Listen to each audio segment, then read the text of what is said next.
Hey out there in YouTube land, it's me Alex and I'm coming at you with a tag video. I wasn't specifically tagged by her, but I think she kind of was just tagging everybody. Tooth Fairy Carol here on YouTube, or Carol, known as Tooth Fairy Carol here on YouTube, had done a tag video on YouTube Made Me Do It, and it was all products that she would not have bought if it had not been for YouTube. And I agree with her 150% that, I mean, I had a pretty big collection pre-YouTube, but discovering videos on YouTube has definitely increased my collection more than it probably needs to be. So here's a few things that I may or may not have purchased had I not seen YouTube, but YouTube definitely made me go, oh, I need to go out and get that. First thing, we'll do brushes. The MAC 239 brush, the small shader brush, I would have never thought to have picked this up. I had always used the MAC 252, and since I've been watching YouTube videos, everybody was like 239, 239, 239. So I went out and I bought my 239, and I love it. I absolutely love it. It gives you a little bit more control than like the 252 because 252 is so big. It gives you more control about putting it on your eye, rubbing it in your crease. Mine's really dirty, and I haven't cleaned it yet. So the MAC 239 brush, I highly suggest you go get it. Another brush that I had probably would never have picked up because I had a couple dupes for its big brother from other places is the MAC 188. I had the Sonia Kashuk one that was the dupe for the 187, and I had just never thought about picking this one up, and of course it's 32. But when I started learning how to contour here on YouTube, I figured everybody was talking about this as a good brush to use for that, and I absolutely agree. It just gets right in there in the cheekbone, up here in your temple area. And if you don't have it, I suggest you save up and go get it. I haven't found any dupes other than I think Sigma might have a brush that's a 188. And you can go ahead and do that. My dog is scratching the carpet. Go get that for a dupe. Another thing, we'll go on to pencils now. I would have never really considered this. It's Feline Kohl Power.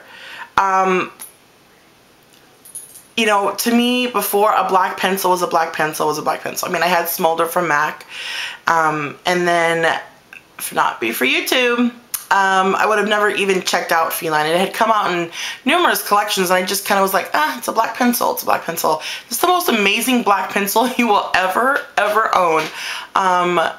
Just as, you know, Urban Decay 24/7 and Zero, Feline is just the blackest black. It will glide on the darkest black you'll ever know. The darkest black you'll ever know? In the spirit of pencils, a newbie for me is the Stila Eye Codgels, and this is in Topaz. I bought this for a couple reasons. One, obviously I saw it on YouTube and everybody's talking about how great they are, and they are. They're great, they're smooth, they're creamy, but it was also an answer to a question that I spoke about in a previous video of mine on my channel, that this reminded me of Tendered Eye Pencil from MAC, and way back when I loved that. I loved putting it on my waterline, and so I was really stoked when I heard people talking about this on YouTube. Thank you, YouTube. So I went out and purchased it. And another thing, anything NYX, specifically their jumbo pencils. I agree with you, Carol, honey. This thing needs to be in the dictionary. Milk is probably everybody and their mama's holy grail for pencils. Some people don't like them for like base-wise, but I put on my base, you know, my primer first, and then put this on. This is actually really good for like loose shadows, makes colors pop, blues, purples, greens. You know, it's just like if you were putting a crayon on a white piece of paper. That's kind of what this does. It, you know, blanks out your eye and makes it like a bare canvas for you. And these are actually really inexpensive, but I just had never stopped to look at the NYX brand until YouTube. Speaking of primers, I had always used MAC paint pots as eye primers because as I was accumulating shadows way back when, you know, the MA would be like, oh, you know, why don't you try this? I would have like the little MAC paints and the little MAC paint pots. Well, they're not little, but the MAC paint pots. And I was always using those. Painterly was, you know, I knew about Painterly way back when. And I had just never looked at anything else until YouTube. And then I purchased Urban Decay's Primer Potion, and I'm in love. I'm absolutely in love with this stuff. It grabs on your eyeshadow. It keeps it on. For me, there's no creasing. I've also purchased Too Faced Shadow Insurance because of YouTube. And I enjoy them both. It gives me a little bit of, you know, my paint pots a break. I've gone through like 3 Painterlys in my lifetime, and who would ever really go through that much? So, absolutely love this. Thank you, YouTube. Okay, I was not really a blush wearer before. I kind of was, but YouTube definitely brought the blushy out in me, and definitely got me getting out there. Wait, what? Got me out there buying more blushes, and one of the blushes that I kept hearing over and over and over and over again on YouTube was Dolly Mix blush, and it looks really, really scary. It's really, really pink. But with a gentle, it's a sheer tone, so, you know, it's buildable, but it's absolutely gorgeous. Absolutely gorgeous. And I wouldn't have looked at it. I would have saw, oh my god, pink, and I would have walked the other way. So thank you, YouTube, for that. I'm loving that.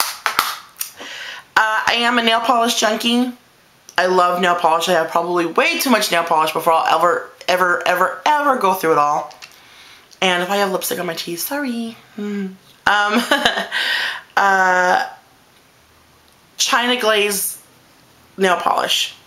I probably would have never stopped to look at this brand. I was OPI for life. I love OPI nail polish and was very adamant about using OPI nail polish. But I love China Glaze, and especially in this color for Audrey. A lot of people talk about it on YouTube, and it's that perfect Tiffany blue, and I absolutely love it and I absolutely adore it. So that's that. And last but not least, I'm kind of upset at YouTube for this, but at the same time, I'm really happy that YouTube introduced me to this. And it's my addiction to anything Lush. Anything Lush. Like, I love that store. And I had gone way back in the day, but I wasn't really familiar with it, and I was younger, and I just, you know, bath stuff wasn't like the big thing. I just wanted my Bath and Body Works stuff. But I rediscovered Lush because of YouTube, and I'm talking anything Lush. Soap, hand stuff, face stuff. I'm not a big fan of the shampoos. That's my own personal opinion. But anything Lush. Bath bombs, bubble bars, all that stuff. All because of YouTube. If you're watching this as a tag on Carol's channel, hey Carol, go ahead and check out my channel. It's youtube.com/thevixenvanity, and I'll put it somewhere down here. If you're watching this on my channel, thanks so much for watching, guys, and I will see you guys in the next video. And I tag you out there to show me, what did YouTube make you buy?